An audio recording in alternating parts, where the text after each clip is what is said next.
Hey, this is our first episode back. We're using some new equipment. We're using a new process, and we're just a little out of practice. And my mic is a little hot this episode, but I will tell you what. You think my mic is hot, you should see my abs right now. I've been doing those prison-style bodyweight workouts during the quarantine, and whoo!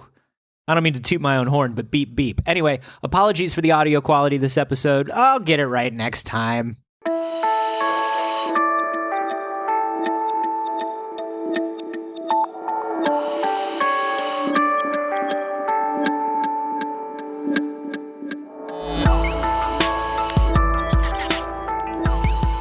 I've been asking people if they want a Lady in the Tramp pasta with me. Is that not correct? I don't think We Have Concerns.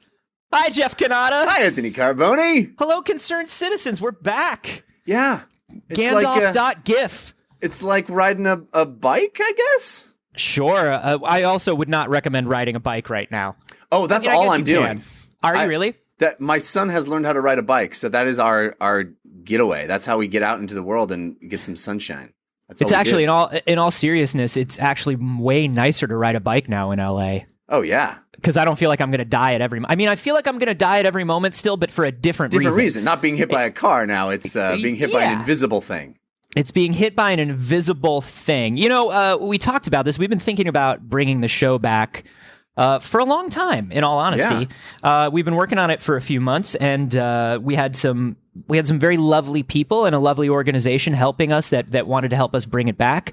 And you know, the world is in a strange place. It's spinning a little more slowly these days, and things are moving a little more slowly. And we just decided it was time to bring it back, and we would do it ourselves because we wanted to do the show now more than we wanted to wait and do it later. You know what I mean? What we needed was some outside person that said, hey, you should do it. Because we talked about doing it, and then the outside folks were very kind and said, hey, we'll help make that happen. And we were like, oh, awesome, let's all do that. And then that no longer became viable because of the world.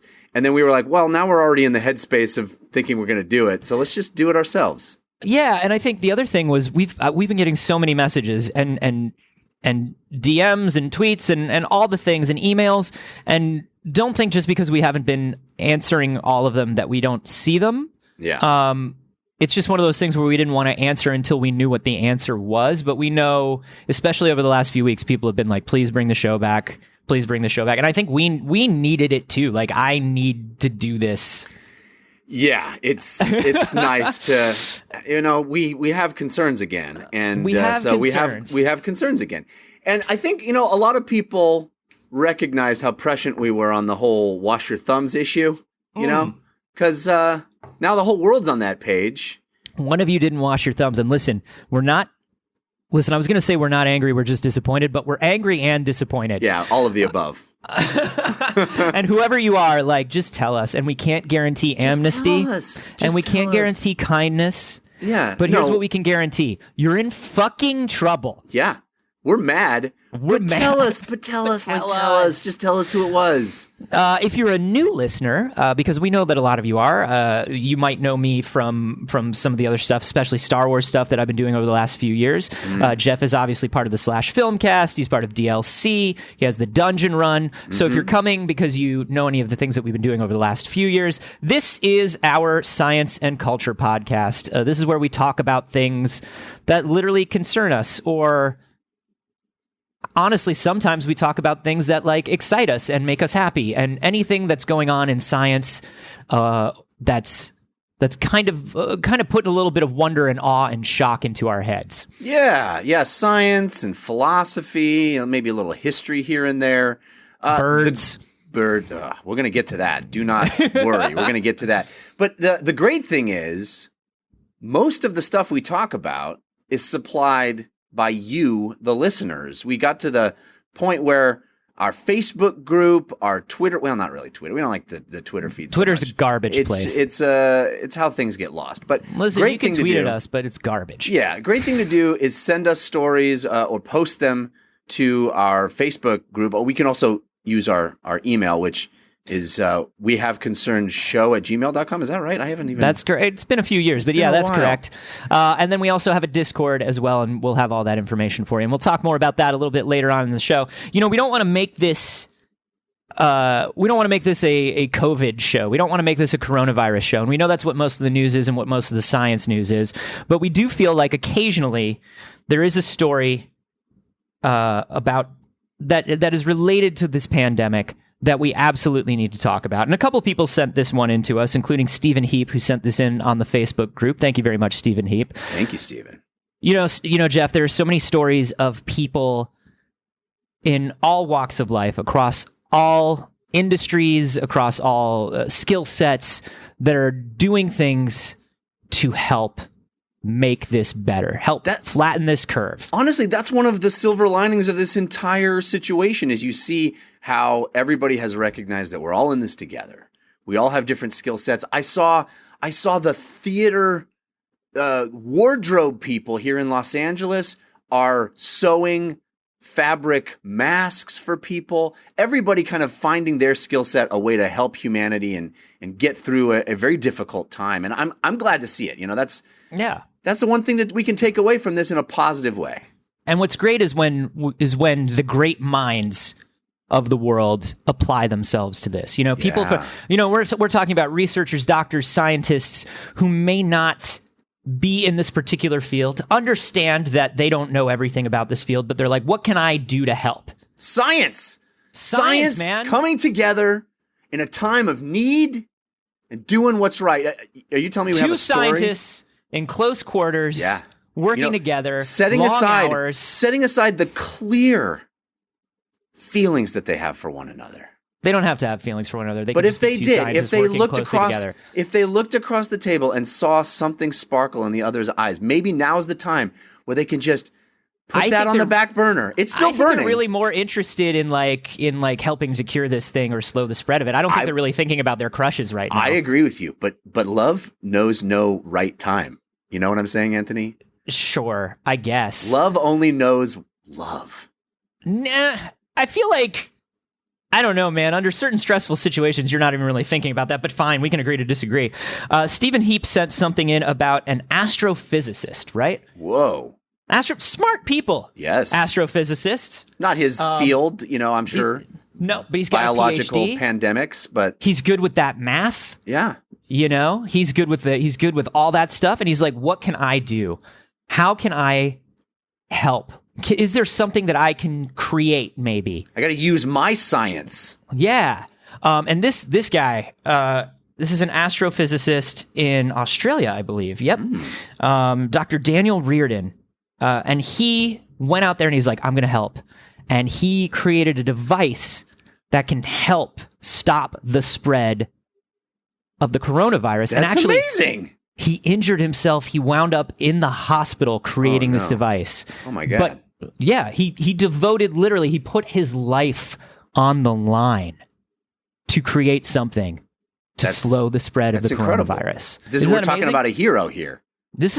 Well, I'll let you decide. I certainly don't want to say one way or the other, but I'll let you decide, Jeff, after I tell you this story. Are we in a Chronicles of a Badass right now? Well, once again, Jeff, I don't want to, first of all, I do want to say, if Chronicles of a Badass has never really worked out for you. Right. But now you're coming to the table with this one. You keep bringing people in that you tell me are badasses, and your definition of badass seems to be just dummies. Dummies who ignore everything and just do something stupid and dangerous seems to be your definition of a badass. Stupid and dangerous and cool. All right. Well, once again, I'll let you decide. Dr. Daniel Reardon is a research fellow at a Melbourne university. Melbourne. Nice. I always get chastised for how I say it. No, that was flawless. Because I want to say Melbourne. And that's wrong. But then I want to say Melbourne because that's what every Australian tells me to say. And they go, it just sounds ugly when you say it. Yeah, still wrong. I can't. Let it go, man. Listen, you come over here and you say hamburger. I don't make you say it in my Midwestern ass accent. You know what I mean? Melbourne.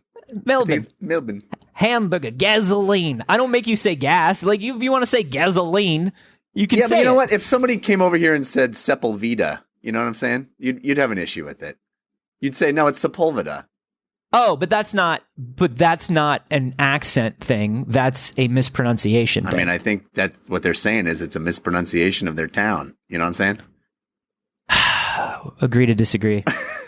Also, they're a nation of convicts and miscreants. Well, now you're just indicting an entire nation. We literally just sent them there to die by spider. You're saying they don't deserve for you to pronounce it correctly? Is that what you're saying? Here's what I'm saying. They're the descendants of debtors. Of debtors who could not get out of debt, and we put them onto ships, and we sent them over there, and we were like, deal with it on your own, you criminals. They're basically, listen, we've talked about this before. Australia is basically the island prison from that Ray Liotta movie, No Escape. Oh, yeah. Yeah, I mean, that's all it is. It's absolutely what it is, and that's why everything there is trying to kill you, is because, Listen, anybody under 50, there's this Ray Liotta movie called No Escape. Ray Liotta is, God, I don't even know how to explain him to you. So there's this director that did a really long movie on Netflix last year. Let's not do it. Let's not do it. It's not worth it. So this is a 27-year-old astrophysicist, Dr. Daniel Reardon, who studies, although it's probably Reardon. Yeah, I don't know, man. He's a wonderkind, though. He's 27? a wunderkind. Astrophysicist? This is... he studies pulsars and gravitational waves. Nice. How is that going to apply to the coronavirus issue? How are we going to get from pulsars and gravitational waves? So he was in his house under self-isolation. Yeah, good on him. And some of the things that he has, some of the equipment he has at homes are like just powerful neodymium magnets. As one does. I mean, I have a neodymium magnet at home. Like they sell them as like fun tchotchke science toys. But in the neodymium district, neodymiums are us. Listen, one thing I hate about this social distancing is I haven't been to the neodymium district recently, and when you go on a Sunday morning and they've just caught all of the neodymium in the nets, and it's real fresh. Fresh neodymium is the best. It's so good. It's at peak magnetism. It's erasing every hard drive that you have from 2007. It's so good. Your credit card doesn't work when you try to buy them. You got to bring the kids because they have a great time in the neodymium district. And it's like, you do have to teach them different cultures have different ideas of what a market should be and what you can sell there, and what's you don't want your kids saying, ew, gross, these magnets don't look like our fridge magnets at home. Do they really use these? You can't no, that's offensive, and you wouldn't want to do that. You also want to be careful if the kids have any fillings. You use that as a teaching moment. Yeah, yes. If they have any fillings, you just want to stay a few feet back from the neodymium district. Yeah. Ian McKellen is Magneto in the neodymium district. Oh yeah, Charles. Get them off of me. That's terrible, and I'm going to cut it. When we have... no, you're not. When we have movies again, I can't wait till that one comes out. Mm-hmm. Do you remember when we had movies? Let's not do this. Let's not devolve into this. We have so many movies. They're coming out. They're all coming out directly to the home now. It's true. So he has these powerful magnets, and he's like, I have some electronic equipment. I don't really have experience or expertise in building circuits or things. I had a part that detects magnetic fields, and I was trying to think of what can I build? I'm here alone. So can you guess what this life-saving device he tried to build was? Magnets versus a virus? Is that what we're talking about? Magnets versus virus. It's the age-old conflict. Yeah. Yeah, I have no idea how this guy would apply his skill set. I love that he's motivated to do this. I love that he wants to help. He's got the magnets. He's got the wanna. How does magnet plus wanna equal help? Well, I'll let you know. Here is this brilliant wunderkind, this badass, this hero. Yes. Decided I have a part that detects magnetic fields. I thought that if I build a circuit that could detect a magnetic field, and then everybody wore magnets on our wrist, it would set off an alarm if you brought it too close to your face, and then the buzzing would stop you from touching your face. Keep your hands away from your face! He's built in... It's the Apple Watch of no face touching. It's the Apple Watch of no face touching. Thank God for this brilliant man. So wait, let me get this straight. So you wear some magnets on your wrist, And then there's also something on your face. You wear a necklace. Okay. You wear like a necklace and around your neck, and then magnets on your wrist. So you look like an extra in like a Blade Runner fan film. No, there's nothing dystopian about this at all. What nothing are you talking dystopian about it at all. When you add it to the face masks that we're all wearing. Yeah.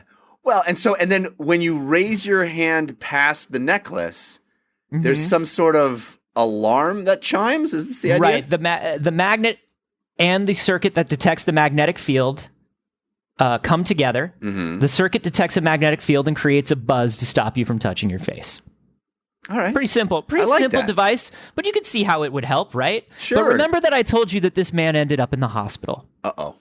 Remember that I told you that this man nearly gave his life to create the buzzing necklace. Yeah. Yes. How did he hurt himself?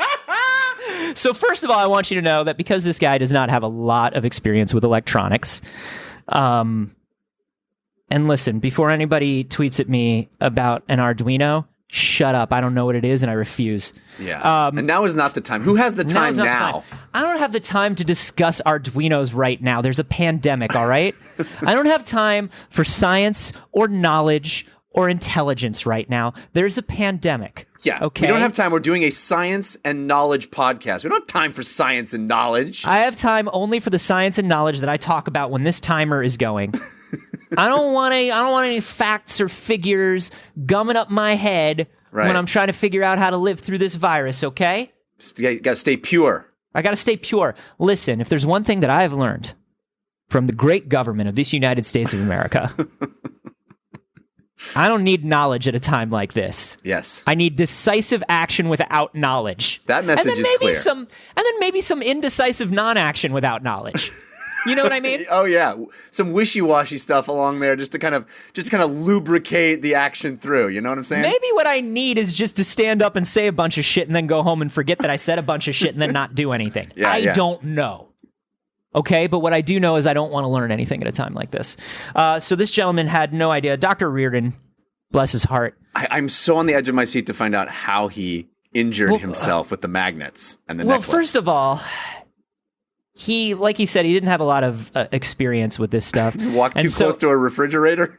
So he accidentally built the circuit in reverse. He thought he had the stuff to build one thing. He accidentally built a different thing, which is a necklace that screams at you until you touch your face.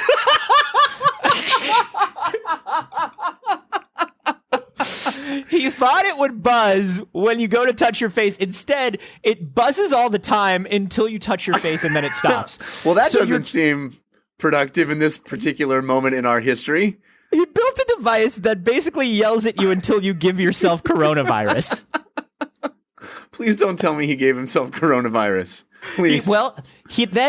Then he accidentally epoxied the necklace to himself and the magnets, and he couldn't turn it off. He walked around with his hands on his face for hours and hours. And then wound up on a ventilator. No, that's not what happened. So when he made the necklace that yells at you until you make yourself sick, he said, it's a step in a direction. It's not quite what I wanted. All you got to do is inverse that somehow. That's easy for an astrophysicist. Listen, I've watched a lot of Doctor Who. You reverse that polarity. That's all you do. Reverse the polarity. Classic polarity reversal. I think the Ghostbusters did that. This might be the only time when you're making a magnet necklace that reversing the polarity is actually a thing that makes sense. This might be the one time anybody said this that it makes sense. So he says, okay, that idea didn't work. I still got all this time on my hand. I've got this scientific spirit. Yeah. I want to help. What can I do? And he said, well, I was still playing with the magnets. It's the same logic as like clipping pegs to your ears. I clipped them to my earlobes and then clipped them to my nostril to see if I could do something there. And then things went downhill pretty quickly when I clipped the magnet to my other nostril. Oh no. Reardon so he's got magnets in both nostrils? Yeah. That are attracted to one another? Reardon says he placed 2 magnets inside his nostril and 2 on the outside. Oh, God. And when he removed the magnets from the outside of his nose, the 2 on the inside got stuck together. What? Buddy, what was the plan? This with the astrophysicist turned himself into a TikTok of a cat getting paper stuck on its paws. Yeah. You know, when when an animal gets paper stuck on its paws and it's like wriggling and like standing up on its hind. This man turned himself into that. So the two inside his nose stuck together, and he's like, well, there's only one thing to do in this situation. I got to use the remaining magnets to remove them. Yes. Hey, if there's one thing I know, it's that if you get in trouble because you put too many magnets in your nose, the only solution is more magnets. That is, so you can only fight magnets with magnets. We've learned that if science has taught us nothing, it is that the only defense against magnets is more magnets. On the day the magnets come and attack, they will go to our nose first. We know that. It's going to seem counterproductive, but we're going to have to work with the good magnets. This is another thing that I've learned from sci-fi. Wait, Anthony, how do I know the good magnets from the bad magnets? Well, if you have a magnet that you trust, that's a good magnet. Yeah. And you hold it up to a bad magnet, they'll repel. Well, I thought they'll retract. I thought I thought the bad magnets had little tiny goatees on them. Well, there is that too, but some magnets are so small, Jeff. Oh, you can't see. You know what I mean? And then what if they shave? Shaving magnets? And then what if it's diabolical? What if it's one of those little toys that you get when you're a kid, where you use the iron shavings and the magnet to make a little beard on a man? Oh yeah, no, they have magnets aren't beards. That's what they do. Listen. Our science podcast is back. Our award-winning science podcast is back. And we have one thing to say to you. Magnets are beards. If you take anything away from our award-winning science podcast that you've asked us to bring back for 2 years. Yeah, you're welcome. This is what you've been waiting for. Yeah. How would you have known that? Magnets is beards. Magnets is beards. Thank you and good night.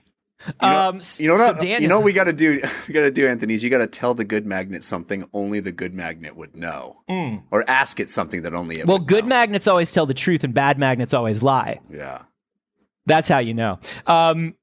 So listen, Dr. Daniel Reardon.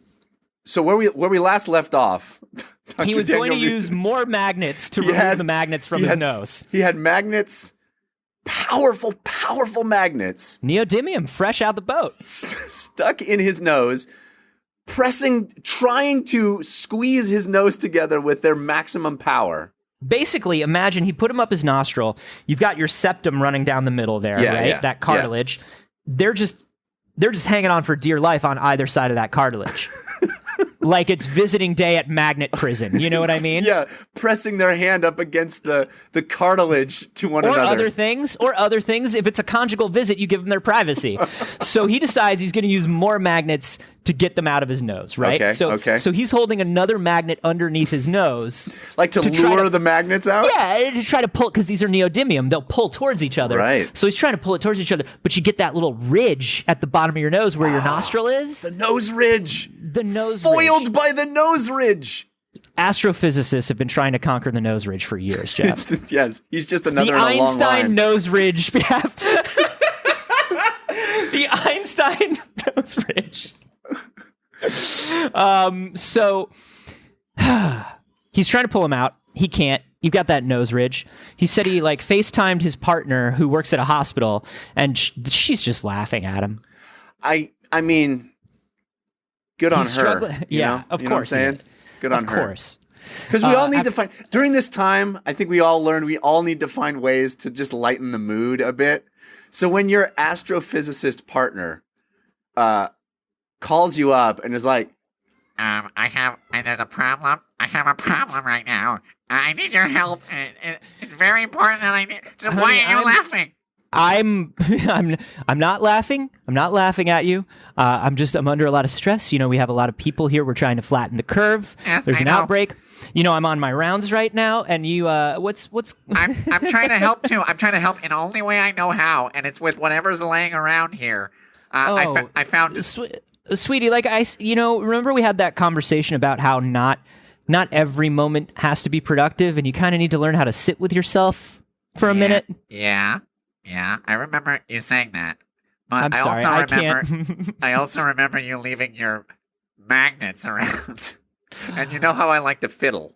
Oh, not my magnets. Those were my mother's magnets. That's my family neodymium. I know, honey, and now it's in my nose. Ugh. Hey, here's what I'm thinking. It's better than where you put them last time, I suppose. So here's what's up. After 20 minutes, he Googled the problem. Oh. Found an article. This astrophysicist Googles the problem and says, I lucked out and I found an article about an 11-year-old boy who had the same problem. Amazing. You know, sometimes the smallest among us can save the wisest among us. You know what I mean? You know, sometimes you need an outsider. And that's what I've been saying since 2016. Somebody who doesn't know anything. That's right. Somebody who can come in there. Teach the teachers. You know what I'm saying? Yeah, exactly. Like his thinking's going to be so out of left field that it's going to, it's going to solve all the problems. Anthony, this is why you and I have always encouraged people to put things up their nose. Children, thank you. First and foremost. It's because they are the explorers. They are the boundary pushers. Yes. Who else but them will discover what needs to be done? Right? Thank you. Because when the physicists get in trouble, the children, the 11-year-olds who have done it, who've been there, who've stuck it up their nose, they, thankfully, have been blogging, and it's on the internet. Baby, the emperor's got no clothes, and these 11-year-olds know it. Yeah. These 11-year-olds know it. My sister, when she was 4, stuck a marble up her nose, and they had to use an industrial vacuum at the ER to get it out. Wow. They thought they were going to have to cut her nostril. They can cut your nostril down on the outside of it at the seam. Yeah. You know what I mean? Oh, yeah. So they can fold it up like a flap and get the obstruction out. And then when they put the stitches in, the stitches are hidden. So that's where you're least likely to have a scar. Because your labial folds. Because of your labial folds. I don't know if that's what they are. I think that's what they are. The labial folds? Are you sure? I think that's. There are labial folds, but I don't know if you're thinking of the right folds. I think so. I think are they're you called sure? the same. Because you're turning bright red.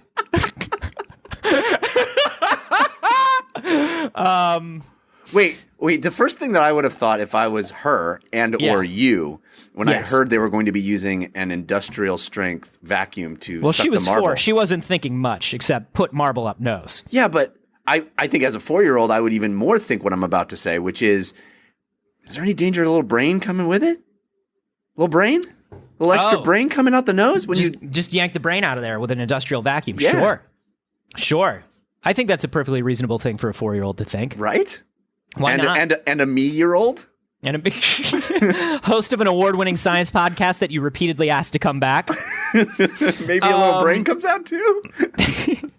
So he Googles this problem and he says, it turns out that the solution that this 11-year-old boy had, the solution is more magnets. Oh, man. You put them on the outside to offset the pull from the ones inside. And as I was pulling downwards to try to remove the magnets, they clipped onto each other and I lost my grip. And then those 2 magnets ended up in my left nostril while the other one was in my right. And at that point, I had run out of magnets. Oh, God. You know what I've learned from this, Anthony, is that I got to order some magnets immediately. Do you know what I've learned from this, Jeff? Or not learned, but this reinforces it. Listen to me very carefully. It doesn't matter how impressive somebody's title is, how learned they are. Yeah. Remember that everything is just a trade school. Okay? Everything is just a trade school. It's funny. My brother is a pediatric cardiologist, right? Mm-hmm. Very impressive. Very impressive. And he's the first person that will tell you, I went to 8 years of mechanic school for the human heart. I fix cars. Yeah, right. I fix cars, but they're people. He's like, I don't know anything about anything else. I'm not particularly bright in any other way. He's like, all of these things are trade schools. Yeah. Very, very deep but narrow knowledge base. Yeah. And of course, he's also being very, very modest because my brother is fucking brilliant. But I do like the idea of that, right? Where it's like, no matter how smart you are in however many areas you're smart in, like there's something you're dumb at. And you're just a human being. Can I say what I think this guy is most dumb at? Magnets? Well, not even that really. I think he's dumb at not telling anybody about this. Right, You know what I'm saying? That's the number one thing, right? 'Cause he's alone at home. He didn't have to tell He anyone. didn't have to share this with anybody. This could have been a shameful secret that he and his partner could have kept to the day they perished. Right. You know what I'm saying? saying? A partner could have come home and after their shift and helped him get that. Like clearly his partner knows how to do this. Partner is a doctor. Partner works at a hospital. Partner can come home and help. But no, the industrial strength vacuum. You could just industrial strength vacuum that out. I don't think that would work with the magnets. No? Because the magnets, there was nothing holding the marble in except that it was wedged in. Yeah. The magnets have that natural force. But anyway, he decided he was going to use pliers. Oh, God. To get him out. We're in a Total Recall Arnold Schwarzenegger type situation. Kids, ask your parents. Remember that scene with the thing in the nose? Remember that? With the glowy ball in the nose that he pulls out? Oh, you mean the Colin Farrell movie? As I was pulling downwards to try and remove the magnet, So he ran out of magnets. He was like, I'm going to use these pliers. Every time I brought the pliers close to my nose, my entire nose would shift towards the pliers, and the pliers would stick to the magnets. Oh! Amazing. So his partner's like, look, he needs plastic pliers. You're going to the hospital. He needs a very specific type of porcelain pliers that only one craftsman in the Swiss Alps makes. It's very expensive. They're exquisite, though. It's the pliers that they use to apply gold filigree onto Fabergé eggs. Oh, they're exquisite. It's exquisite. You'd have to get them on loan from the Russian government. This whole thing is going to turn into a heist. My partner took me to the hospital that she works in because she wanted all of her colleagues to laugh at me. Oh. Yes. Good on her. On her. This is the hero of the story. Listen to me very carefully. Of the story. Providing entertainment and levity to hardworking doctors who need it most. You know what I'm saying? Here's what I'll say. I've said it before. I'll say it again. Shame works. Shame is how we learn things. Social shaming. Yeah. Listen, obviously there's too much social shaming sometimes, right? We have that. Sure. But this is how animals learn. This is how people learn. This is how we all learn. This is how Baby Yoda learns not to eat frogs, right? Baby Yoda eats one frog, and it's like, oh, that Baby Yoda ate a whole frog. Baby Yoda eats a second frog. There are other kids around like, yo, Baby Yoda, are you sure you want to eat frogs? And Baby Yoda's like, nah, dude, I don't eat frogs. Yeah. What are you talking about? Yeah, Shaming works. This is exactly like Baby Yoda. This is exactly like Baby Yoda. This astrophysicist being shamed by his doctor partner to her friends is exactly like Baby Yoda. Yep. Thank you. I'm glad you see it. That's all I'm saying. Doctors thought it was quite funny, making comments like, this is an injury due to self-isolation and boredom. A team of... they have a little bit of the hospital record. A 27 male with FB in nose. Facebook? I think full blockage or something like that. Yeah. 2 hours ago, had 2x neodymium, approximately 7 millimeter in diameter, strong magnet stuck up bilateral nostrils, stuck to each other via septum bilaterally, attempted removal, tried using 2 other magnets up left nostril, ended up with 3x magnets up left nostril, 1x up R, all stuck together via septum, denies difficulty breathing, denies further magnets because they have to ask. They have to ask, dude. You have to tell me if there's more magnets. Did you put magnets anywhere else? We're doctors. It's confidential. No, I Are promise. you sure? Anywhere you're embarrassed, you don't have to be embarrassed. If you put a magnet anywhere else, you can tell me. But you guys all laughed before about... I mean, we will laugh, but it won't leave this room. But that's what my partner said, and then she brought me here, and everybody's laughing again. And putting it on our gram, but yeah, we don't have a lot of followers. We don't have a lot of followers. Okay, when you said "but," I get you. There's something I need to tell you. Nope. Say no more. Say no more. Those aren't your mother's magnets, are they? She's going to be so sad. When they got the 3 out from the left nostril, the last one fell down my throat. Oh my God. Into the stomach or like out? It was like a magic trick, like came out on his tongue. He was like, blah. That could have been a bit of a problem if I had swallowed or breathed in, but I was thankfully able to lean forward and cough it out. Needless to say, I'm not going to play with the magnets anymore. Shame works. Shame works. I love this guy. I think this guy is a badass. You know what, Anthony? You talk all the time, so many episodes of our show, you talk about how we've lost something. The 19th century... The gentleman scientist. This gentleman scientist. The true pioneers of experimentation. Not just experimentation, self-experimentation, right? I'm bored. Let's drink some mercury. What happens? Let's do it. What are we going to do? Let's put some pins in my eyeball. Who knows what happens? Who knows? Does this guy heal? This guy is in that tradition. This guy's living that dream that you laud so frequently. Listen, you're right. You're 100% right. And listen, hats off to Dr. Daniel Reardon, really. I mean, because here's what's up. Here's what I will say about this. Listen, was this all dumb? You bet. You bet this guy's a dummy. Jeff, would you, now that we've gotten through this story, would you like to award him a hero or badass? I mean, title? I think it's pretty clear that the hero and badass in this story is his partner. Sure. She's the hero here. She's the hero. She's the real hero. Yeah. But of course, the story's about the idiot. But I will say this. As dumb as this guy is, at least in his boredom, he's like, what can I do? I love that. The impulse to help and to use whatever is available, even if that is stupid. Yeah. Look, man, should you maybe not started messing with magnets in your nose? Of course. Of course. Maybe by the time you got to magnets in your nose, you should have thought to yourself, maybe I'm just bored.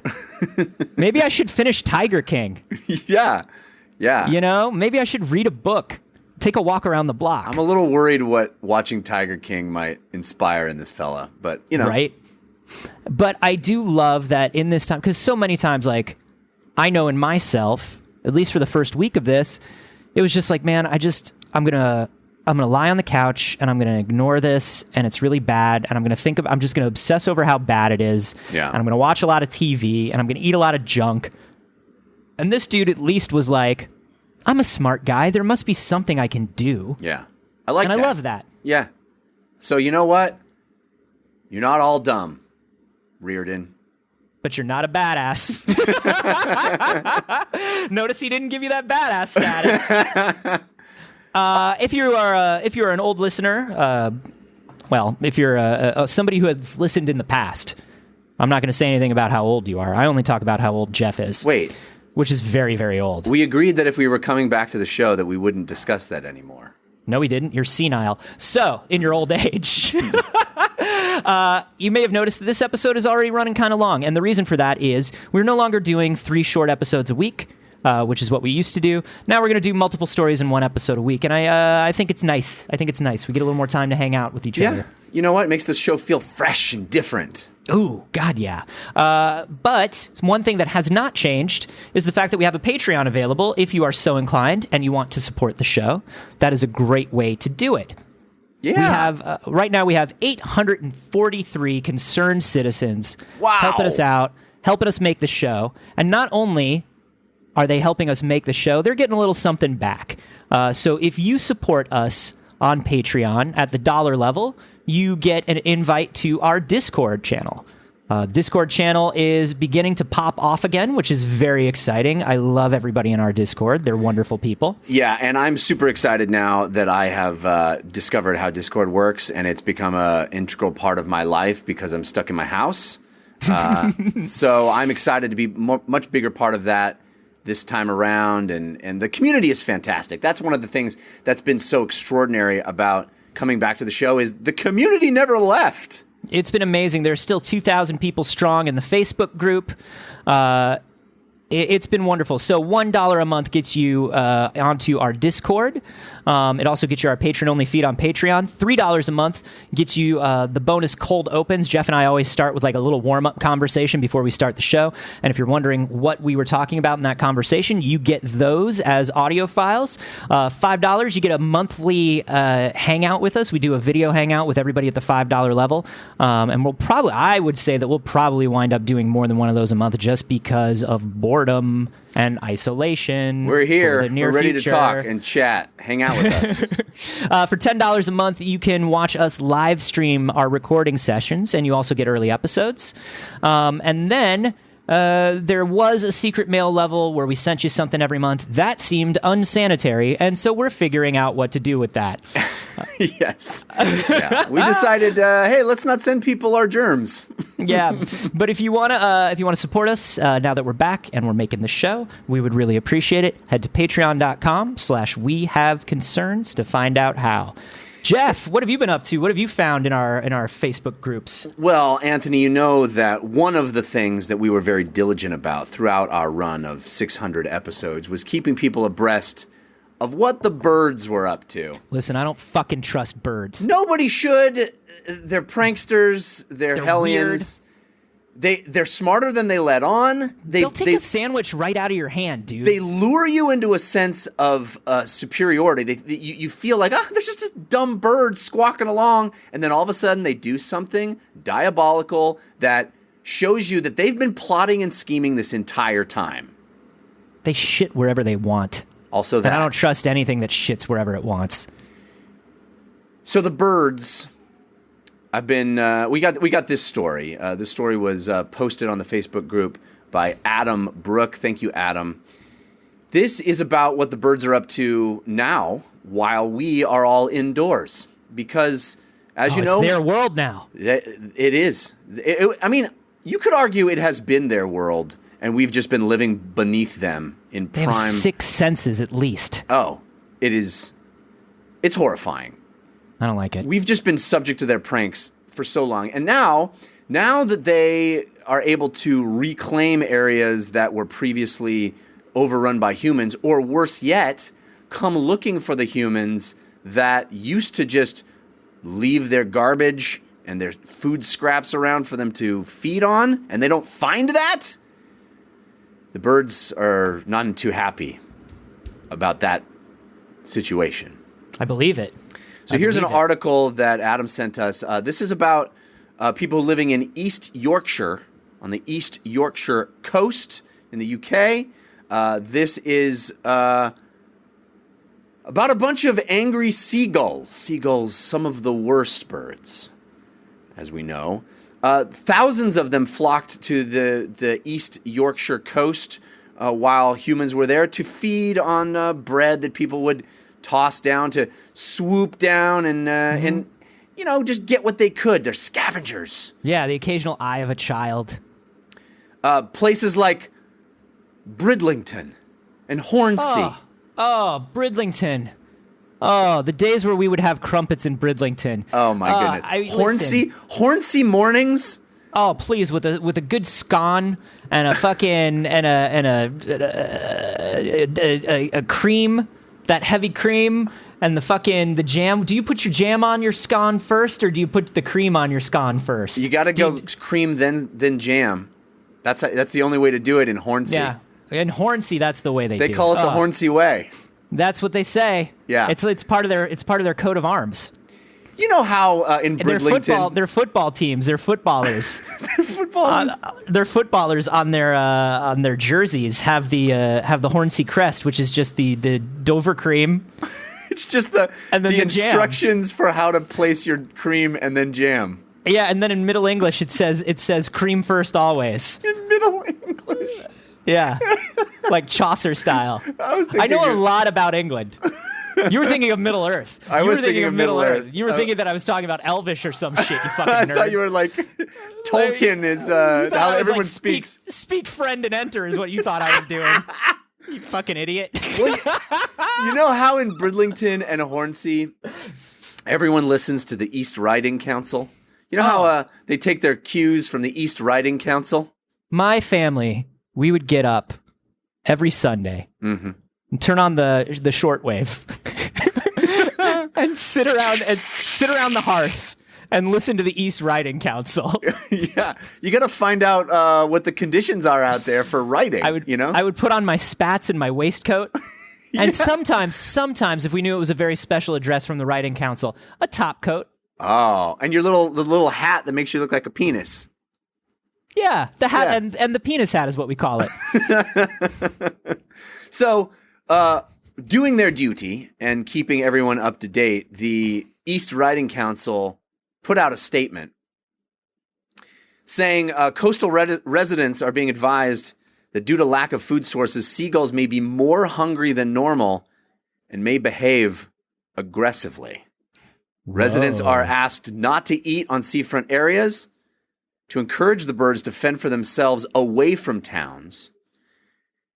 And it seems that there are some people that are not taking that East Riding Council advice seriously. Well, because first of all, there have can been I incidents. say?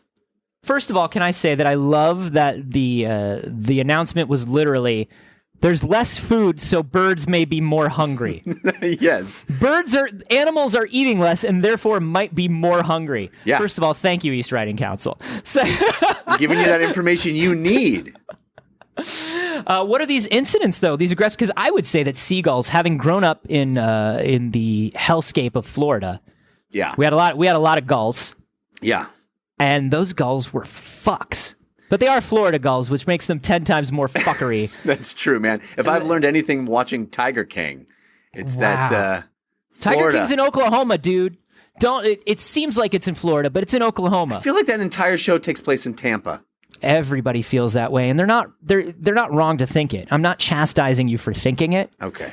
I'm just letting you know that you're factually incorrect. Spiritually, you're correct. Okay, good. That could have happened anywhere in Florida. I'm just going to keep my spiritual righteousness and move It's on. You know what? It's if there's one thing that I've learned on Tumblr, an archive of our own. I'm not going to take your headcanon away from you. Thank you. I You know what I appreciate mean? that. I'm not worried about the authorial intent of reality. Reality may say that was in Oklahoma. I don't care. Right. If your headcanon says it was in Florida, Feels like Tampa. great. Yeah. Then it was in Florida. So, residents in Bridlington are claiming, quote, seagulls are attacking babies. Whoa. Seagulls are attacking babies, and Hell one yeah. seagull allegedly, now, everyone's innocent until proven guilty. Every This is- seagull deserves due process. This is alleged. But one seagull allegedly. Even fucking birds deserve due process. We have Those rights. criminals. We have rights. Birds' rights now. One seagull allegedly swallowed a chihuahua whole in Devon. Get wrecked. That's amazing. So I'm imagining a very small chihuahua or a very large seagull, or maybe both. No, it's definitely both. And here's how I'm picturing it, Jeff. You know those people who, for some god awful reason, and I don't know why, just want to own a teacup chihuahua. Yeah. They're like, hey, put it in their science. purse. They want to put it in their Can purse you- or their fanny pack. Their fanny pack, whatever, and they say, hey, science, can you breed me something that is small and horribly frail and always in pain Yeah. and can't breathe and is always cold and is scared and has horrible fucking health problems And looks delicious to seagulls. and looks delicious to seagulls. Is there a way that you can do this for me? And dog breeders were like, buddy, buckle up, because we already done it. We already done it. Yeah. And I just don't understand people who want it. They're always like, teacup chihuahuas are always shivering and they're always angry and sad. It just seems like they look like Dobby the fucking house elf. You know? Yeah, they do. In the same way that Dobby was always sort of like sad and wanted to be set free, you know? Yeah. I feel like that's the same situation. Yeah, but you get this feeling that Dobby's sad and wants to be set free, but has no idea what he would do if he was set free. like the Chihuahua is so fucking mad and so sad all the time, and is just like, I hate this life, but what life is worth living? Yeah. You know? Yeah. It's like, listen, But we created that, so we made that happen from a wolf. yeah, we took a majestic, God. primal wolf, Yeah. and then And like we made it seagull feed, dude. we like yada yada yada, and then we got seagull food. So man, here's what's up. I don't believe that a seagull attacked a baby, and I don't believe that a seagull ate a chihuahua whole. I believe that people are saying this, and I believe that somebody maybe believes it, or maybe somebody started this story just to see if it would spread. Well, there has been some interviews with people who live in Bridlington on Scotland Yard? On Good Morning Britain, of course. One Scotland woman, Yard of television. and by interviews I mean she tweeted at Good Morning Britain. Great. So one woman tweeted there have been some interviews, and by interviews I mean somebody tweeted something. Somebody tweeted at a place that does interviews. You know what that is? That's journalism in 2020, baby. Yeah. That's what Jeff just did. Exactly. According to reports, and by reports I mean this one tweet. So this woman tweeted, quote, "We live in Bridlington and beautiful countryside, Bridlington." Yeah, gorgeous. Please. And have only been attacked viciously by gulls while our food was by our chest. So it seems to me, this is typical stiff upper lip talk. You know what I'm talking about? I admire this. It's like, hey, if you don't want to get attacked by the birds, don't put your food near you. Oh no, it's my fault. My fault. It's not. It weren't the bird. It weren't the bird. It's my fault. I shouldn't have been there. It's on me. I was holding the sandwich up. It looked very appetizing. The bird came right to your face and pecked your eye almost clean out. I've got one of those faces. It probably wasn't the bird's fault. It was probably something I've done. I'm terribly sorry. Ma'am, Please we found the bird. I'm so sorry. We found the bird. The bird had your address written down in its pocket. I probably said something or did something to offend the bird. I apologize. It's my fault. It's not even a big deal. He only pecked out one of my baby's eyes. My baby has another eye. Right. I don't even want to commit to my accent, Right. I just Ma'am, we talked to the other birds and all of them said that bird said, "Hey, dare me to attack that lady and her baby." It's my fault. My fault. So she goes on to say, "They are very violent and attack babies too. I've had a cut head before after being attacked." Man, a cut head. You don't want a cut head, dude. No, that'll bleed a lot. Yeah. That's scary. You certainly don't want a scar from a seagull attack, because that's an embarrassing scar to explain. It's not a cool. I mean, it's somewhere, I think, on the scale of lame scar to like badass scar. It's somewhere right in the middle where it's like, well, I was attacked by an animal, right? So that's like plus 4 points. Yeah. But the animal was a seagull, which is like -2 because that's stupid burb. Yeah. And then I don't know, but it was aggressive and it was like a starving, angry seagull. I don't know. Is it a stupid scar or not? I think it's a stupid scar. I think you took away far too few points for being seagull. You gave 4 for being animal attack, which is perfectly fair. But then you said seagull and you only took 2? I feel like because if I'm listening to the story and I hear I was attacked by an animal, I go, "Oh my God, amazing! What must you have been doing?" Well, I'm not saying that's how they were going to explain it. I'm trying to do the calculus beforehand. Oh, I see. You want to get to your sum before you even launch into this story. Yeah, because I want to know if I have that scar. Yeah. If that's a scar I even want to say anything about before I go in public. Well, people are going to ask about it. It's right there on your face. Well, polite people wouldn't, Jeffrey. I'm asking about your cut head. Hey, why you look different? The number of times I've just been out with Jeff and his son, and Jeff's son, perfectly quiet, very polite, have nothing but good things to say about young Kylo. Oh, he knows better. His mom teaches him well. Yeah. Oh, yeah. But Jeff will just be like, "That person looks different than us. Why?" And I'm just like, Jeff, and baby Kylo, who's like 4 years old, is just like, "Whoa, Dad." Yeah, Dad. You're embarrassing me, Dad. That's not cool, Dad. You have mark on face. Why? I want story. So, to sum up, so they're more aggressive. They are attacking. Yeah, have they verified that they're attacking? Have they verified these reports? Well, the East Riding Council is who we trust implicitly. Yes, is reminding residents that although its nature reserves remain open, the advice is that people should take their permitted daily exercise near their homes, avoid a non-essential journey into the wild. Avoid the birds. And, keep your social distancing as much as possible. Not just between you and people, but between your sandwich and a bird. I mean, that's just we remember those classic posters from World War II. Yes. Keep your sandwich away from birds by order of King George says keep your sandwiches away from birds. Yeah. Yeah. Keep sandwich away from birds. Yeah, keep calm and don't bird. That famous Churchill quote, Yeah. When you're going through birds, keep going. Yeah.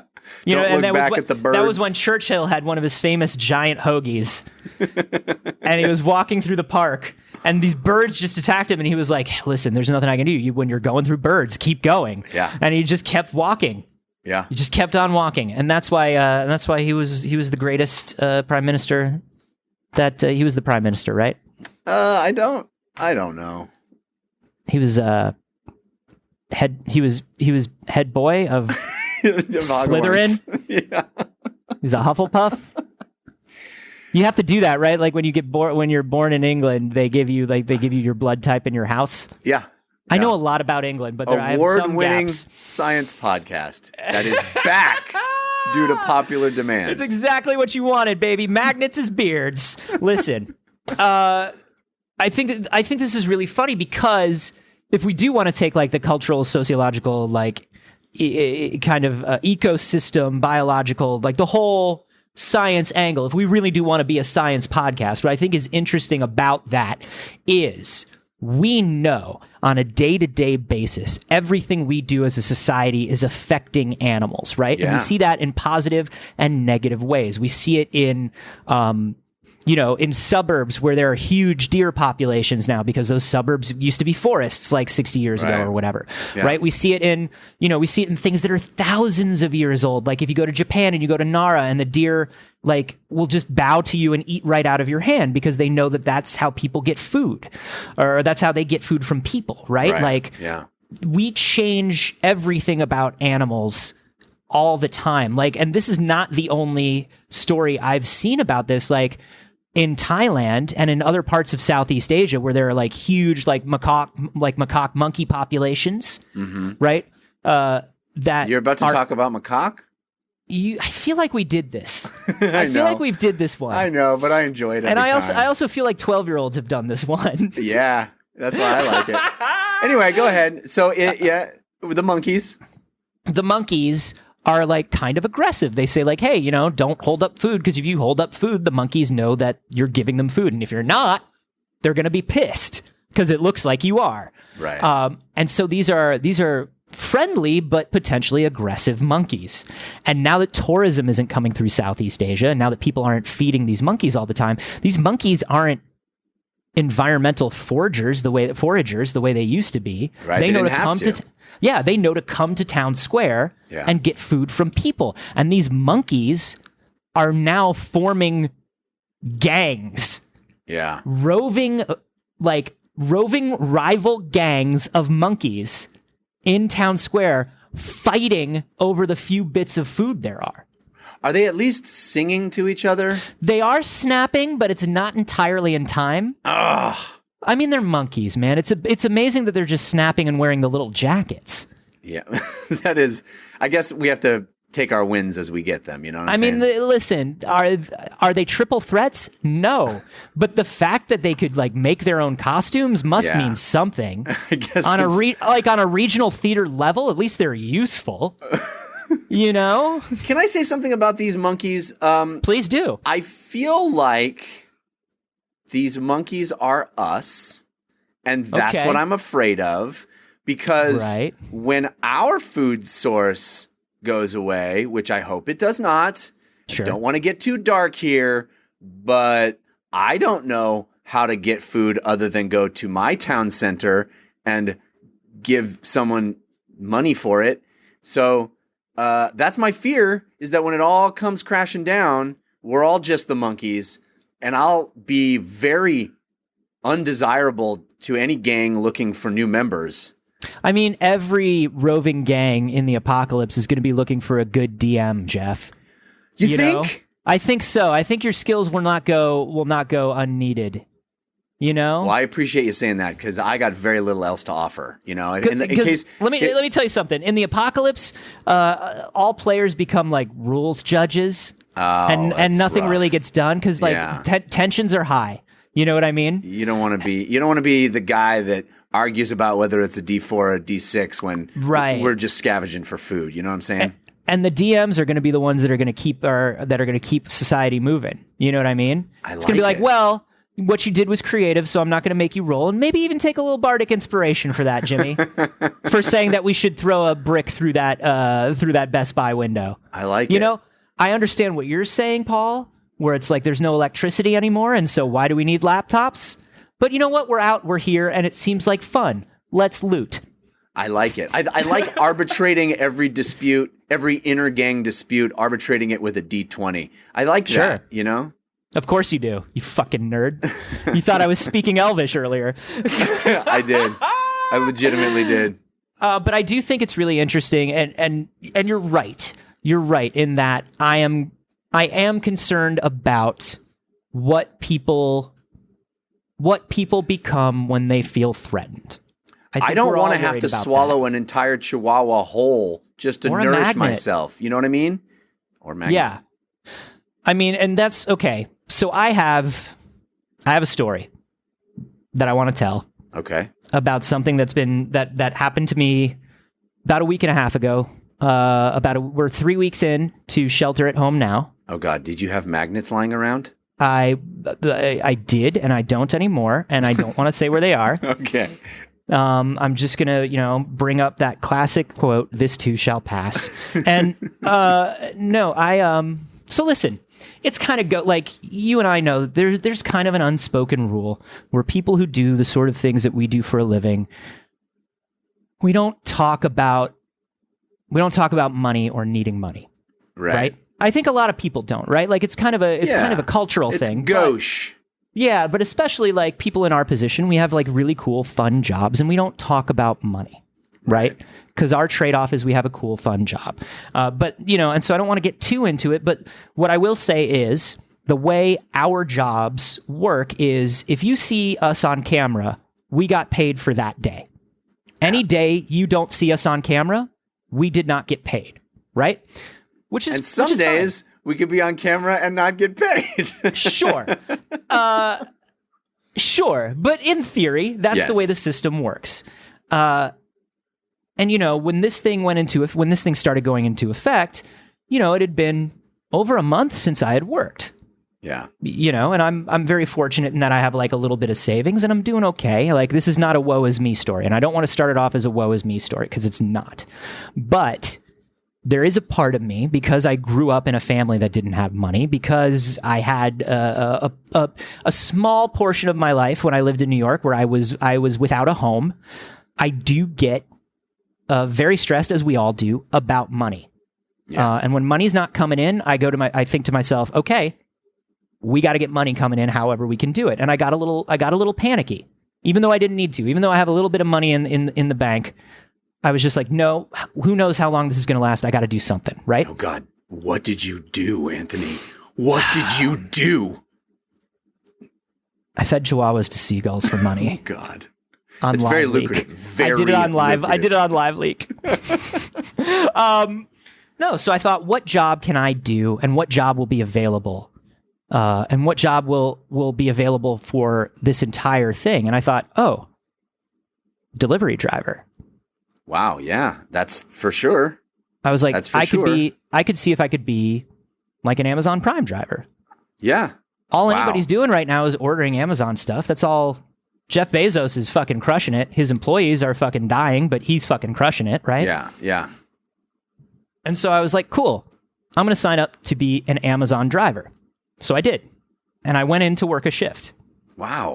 And I guess they'll just let anybody do that, huh? They literally will, Jeff. There is a background check. Like they told me they run a background check and it took like 48 hours. But I mean, you've hidden all that stuff so well. There were some red flags that I feel like if they had run a real background check would have come up. But that's cool. That's cool. You've done a good job hiding all of that, all the years when you were a doctor.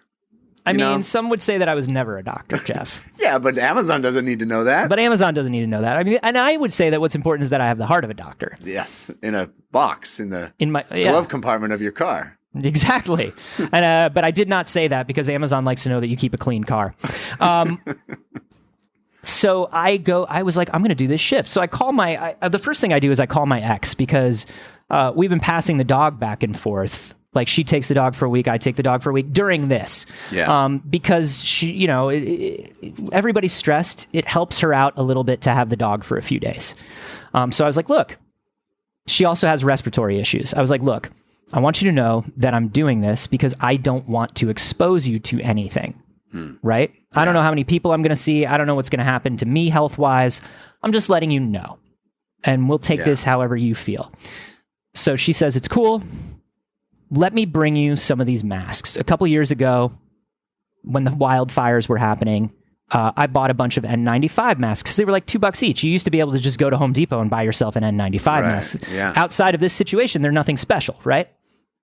So she has a sleeve of them left over, and she brings them over, and I was like, we should really donate these. And she's like, I already tried. I can't because the box was open. They can only take them sealed to make sure that they're, sterile. And I was like, okay, cool. I'll take them. I don't feel like I need them. I don't want to wear them. I have a fabric mask. And she's like, okay, well, I just feel better with you having them. So I go to work my shift. You show up to a warehouse. It's just as dystopian as you would think. The app tells you where to go. Yeah. You show up to a warehouse. Your phone beeps at you to let you know that your cart of deliveries is ready. Somebody in a warehouse packs the cart. You put the cart into your car. You scan every bag to let Amazon know that you have everything. You're not interacting with another human being in any step of this situation? So here's what's up. There's a big loading ramp where there are people standing around waiting for their orders to be ready, and everybody's standing pretty far apart. Some people have masks on, some people have gloves on, some people don't, right? This is like a week and a half ago. Some people, I'm wearing a mask and gloves. Some people are looking at me at my mask and gloves like I'm a crazy person. Some people are looking at my mask and gloves like, fuck, I wish I had a mask and gloves. Amazon is not providing a mask and gloves to anybody. Yeah, but that Jeff Bezos is doing so well. Listen, has anybody checked on Jeff Bezos during this? Because I hope he's okay. He's crushing it. He's crushing it. Thank God. Some of the warehouse employees are wearing a mask and gloves, but I can tell that they brought them for themselves. When you go into the warehouse to grab your cart, because multiple people get called at once, and you've got to complete these deliveries within a certain time. Was this just you wanting to become the cyberpunk delivery person from Snow Crash? Was that part of your calculus? It's my Death Stranding moment. Yeah. It's my Sam Porter Bridges. It's my Kevin Costner is the postman. I just was like, who knows when money's going to be coming in, I'll do this once and I'll see if it's easy. I'll see if I can handle this. Okay. I was talking to some people in line.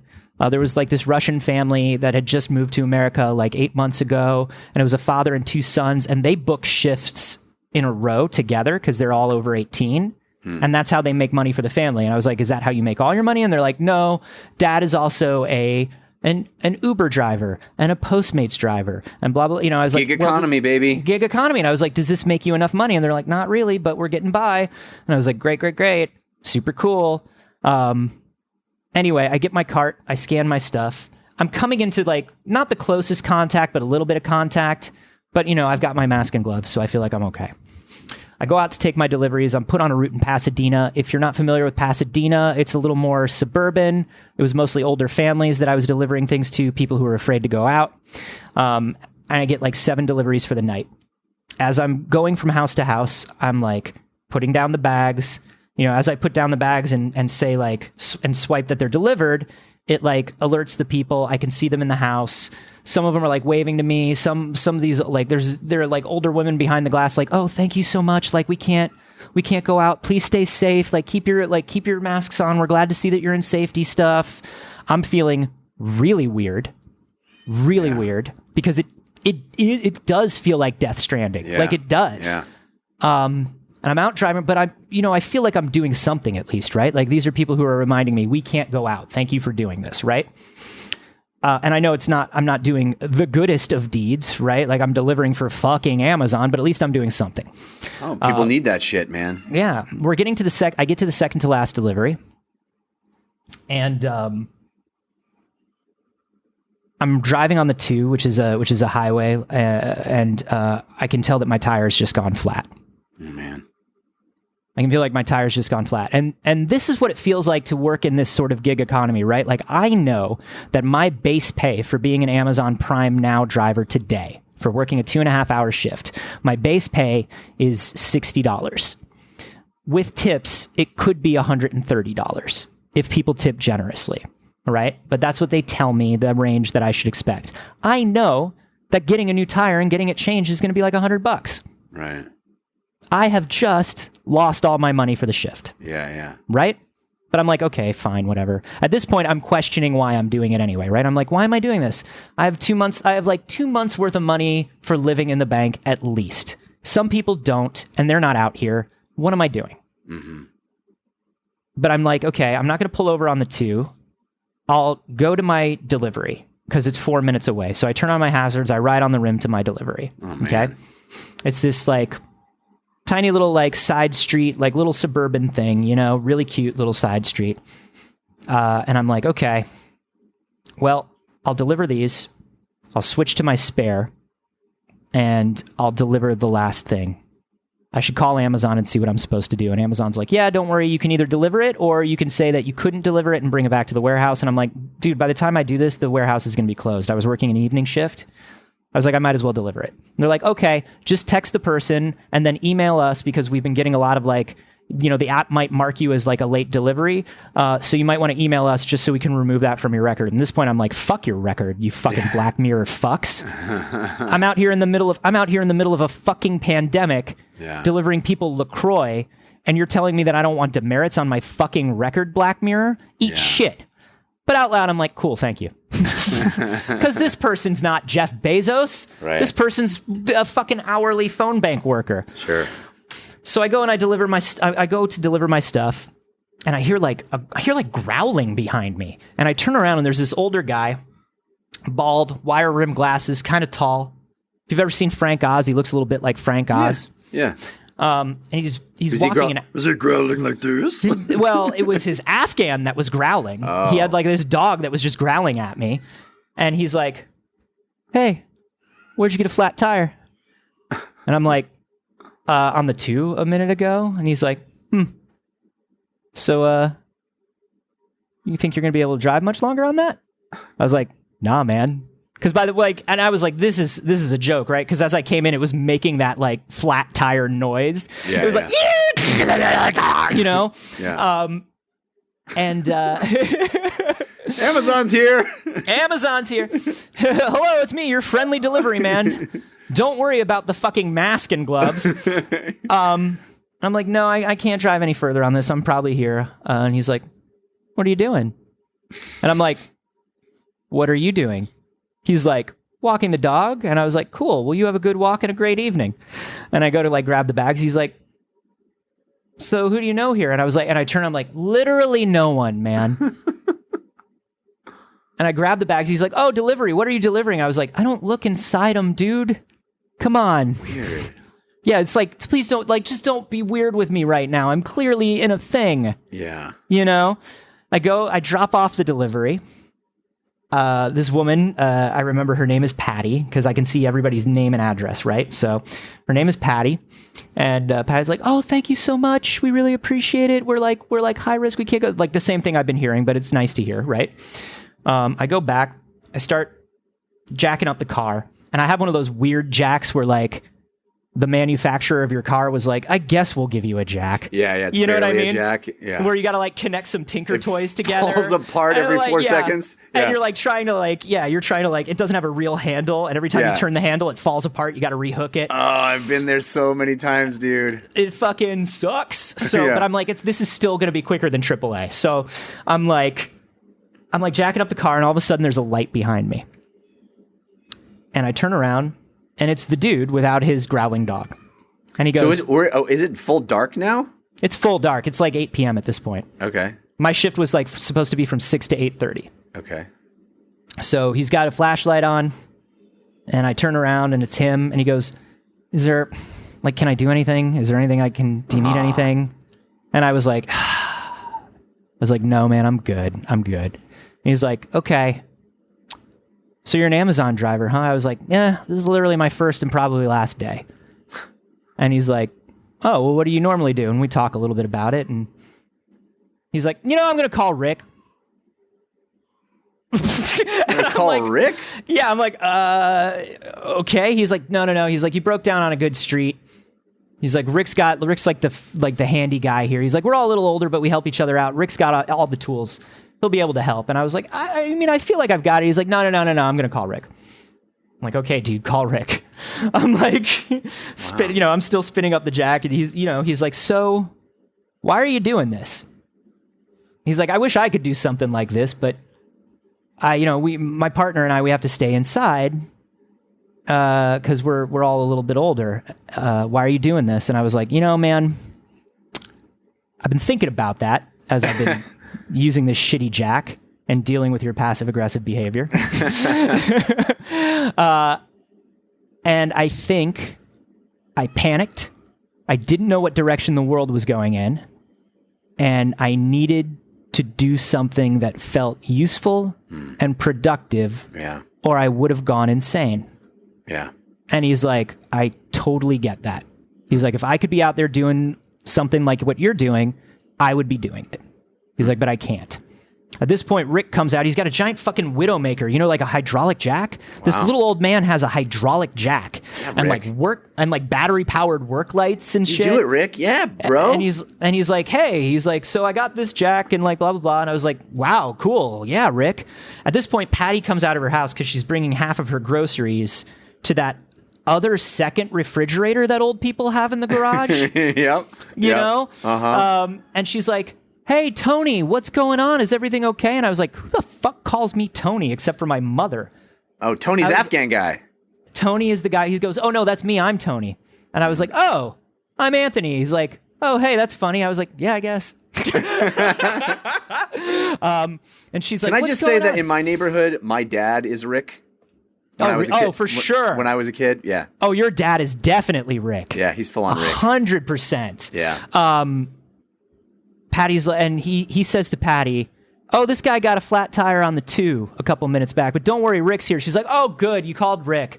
Rick's got everything. Don't worry, we're all a little older here, but we take care of each other. You broke down the right place. Same thing I've heard, Yeah. And she starts walking over. And at this point, I've got like this socially distanced semicircle of like retirees around me. Yeah. As I'm jacking up, as Rick has now jacked up this car, and I'm switching to the spare. And she goes, oh, it's been really weird and it's been hard, but like, we're making the best of it. She's like, I really appreciate you coming, getting a flat tire. This isn't worth the $5 tip I gave you. I'm so sorry. I was like, no, Patty, it would have happened. I don't think anything punctured it. I think it was just an old tire. It would have happened. She's like, I still feel bad. She's like, I want this story to end with you having a weekly Zoom meeting with these folks that you've now become part of their community, and you right? and Patty and Rick and Tony. We're all friends now, We send each other postcards. You just Zoom every Thursday evening, Yeah. And you guys all have cocktails. I have to show them how to use Zoom every week though, because they're old. Like, but it's funny that you say that, because she was like, every night we come out at like 6:00. She's like, if you had broken down a couple hours earlier, you could have come. We do a social distance cocktail party where we all come out with a drink. Of course they do. And we stand like, in a circle, like 10 feet away from each other. And we talk about the day in the world and how we're feeling and how our family's doing. And these people are adorable. I love them. They're absolutely adorable. And she goes, but like my husband can't even like come out. I won't even let him come out and be part of the party. And I was like, how come? And she's like, well, he's got respiratory issues and he's at high risk. And so I don't want him leaving the house. And I'm like, you know what? Hold on. And I go into my car and I get the N95 masks. Ah, dude. And I put them down and I go, cry. I put them down and I go, listen, God damn it. These are the good masks. I can't donate them. I already checked, but you should have them. I don't need them. She's like, these are like 10 of these. I don't need these. I was like, just pass them around. You're all old. You can have your cocktail party and wear your mask and feel a little bit safer. And, I changed my tire and they're like, okay. And Rick's like, listen, if you need to go and like get the tires like changed now, or like get air put them in them or whatever. You go down the road about a half a mile, you turn left, there's like a family owned gas station. They're honest, they'll take care of you. And I was like, thank you, Rick. I really appreciate it. I'm just going to go to this last delivery because it's only a minute away. Then I'm going to go home on the spare. I'll call AAA tomorrow, whatever. And they're like, okay. And as I'm about to leave, Patty tries to hand me $20. And I'm like, no. I was like, number one, Patty, don't try to directly hand me anything right now. Yeah. And I was like, and number two, honestly, one thing that this has made me realize is I'm okay for a little while. Let's all just hold on to, let's help where we can, but hold on to what we have. So you know what I mean? And she's like, okay. She's like, listen, if you feel like you have to keep doing this, if it makes you feel like you're doing something, if it makes you feel better, if it makes you feel like you have some control, you should do it. But if you don't need to anymore, I don't think you should. I think you should take care of yourself, because the more you go out there, the more you put yourself in danger. And like I was saying earlier, a $5 tip and some groceries for somebody are not worth that. And I was like, okay, thank you, Patty. Thanks, guys. I get in my car. I go to drive away, and I just start crying. Yeah. I just start crying. It was the strangest, most dystopian night, but also like, I was just like, oh, the helpful stranger. Yeah. The helpful stranger still exists. Yeah. And most people by default are the helpful stranger. And I think what do they say? People are awful in groups, but amazing individually. You know what I mean? Like, yeah. You get enough people together and they pretty much are terrible, but if you meet them one-on-one, they're almost always great.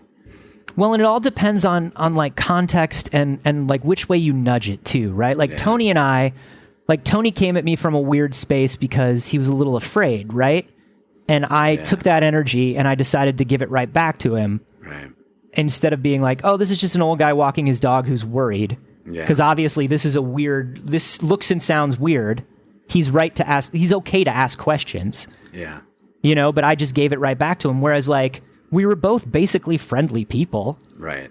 Yeah. If we had, but like, and that's what I think when you're talking about like, I wonder what happens when food genuinely gets short and when supplies genuinely get short. And I'd like to think that there are enough like kind and cool heads among us all to make sure that we're all just like going, you know, when people say our baser instincts, I really think we have two different, I think there are two of those. I think there's a base instinct to be kind and there's a base instinct to be for self-preservation. Yeah. I think they're both, and I think, you know, there's so many, we've done so many science stories and we know that like biologically and theoretically, really only the survival one is at the base level. But I really do feel like we've evolved to the point where they're almost equal now. You just have to learn to listen to the good one. That's the tricky part. I'm so glad you told that story because it's a great reminder to listen to that other instinct. And I also am very glad because I will say to our listeners that, you know, Anthony is notoriously misanthropic, and the version of him you hear is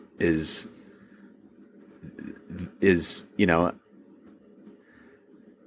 the version I know, the Anthony Carboni I know is the one that way worse. It's the one that so much fucking worse than what you hear. Gives those N95 masks. You know, that's the guy I know, and it's nice to share that a little bit with the audience. Yeah, and now I know where like 6 weak, wealthy old people live.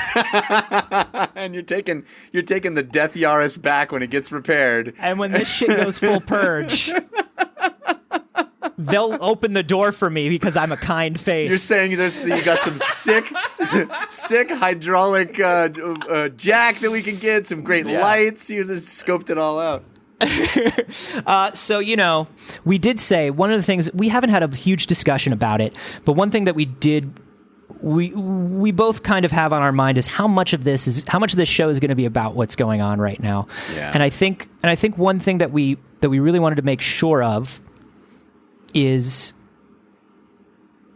we will talk about what's going on in the world right now because we have to. And that's part of the cathartic process of doing this. And I think we do all need information about this, and we need information about this from people that we, I don't want to say trust us because you should never trust us. Do not but trust at least us. Do not trust us. But I would say, like, here's what I'm going to get at is here's the type of information we want to give. We want to give stories like the story of that guy who tried his best. You know what I mean? Yeah. That's what absolutely. we want during this. Yeah. And there's enough other stuff going on in the world right now it's stupid or funny, and it's still the world. And, you know, you can let us know how much you want to hear about it, but that's kind of, I think, where we're coming from. Yeah, we're all going through this together, and I think one of the things that I've tried to remember through all of this is that it's still okay to laugh, you know, and we kind of have to. So Anthony and I are back, and we hope that we can give you a little laugh once a week at least, and talk about stuff that makes us all recognize that we're all in this together. We're all experiencing it at the same time, and it's crazy and bizarre and hard to wrap our brains around, but the world has those pockets all the time, and we see how crazy and inscrutable and mind-blowing the world is all the time, and there's something comforting about the fact that we're all observing that and chuckling at it together. Absolutely. So we are going to be back every Friday. Today is a late Friday release because it's our first week back, but you can expect it like clockwork when you wake up in the morning and scream internally and then check your phone because you're doing unhealthy things. Stop checking your phone first thing in the morning. Anthony, have we ever done anything like clockwork? I don't think that you can make that claim. Yes, we're going to do it. This is once a week now. We can't do it once a week when nothing else is literally going on in the world, Jeff. Sure, man. We need to look inside at that point. I like it. Let's be optimistic. Every Friday, like clockwork. If you want to join us on the Facebook group, please do. Facebook.com/group/We Have Concerns. You can also join the Discord if you are one of our patrons. That's patreon.com/We Have Concerns. And that's from the $1 level and above. So we're practically giving that Discord away. You can also follow us on Twitter. I'm at @acarboni. I'm at Jeff Canada. And if you see any stories that you enjoy, you can put them on any of those places except for Twitter. Twitter sucks. Or you can send them to wehaveconcernshow@gmail.com. We are very happy to be back, and we are very happy to be going through this with all of you concerned citizens. We'll see you next Friday.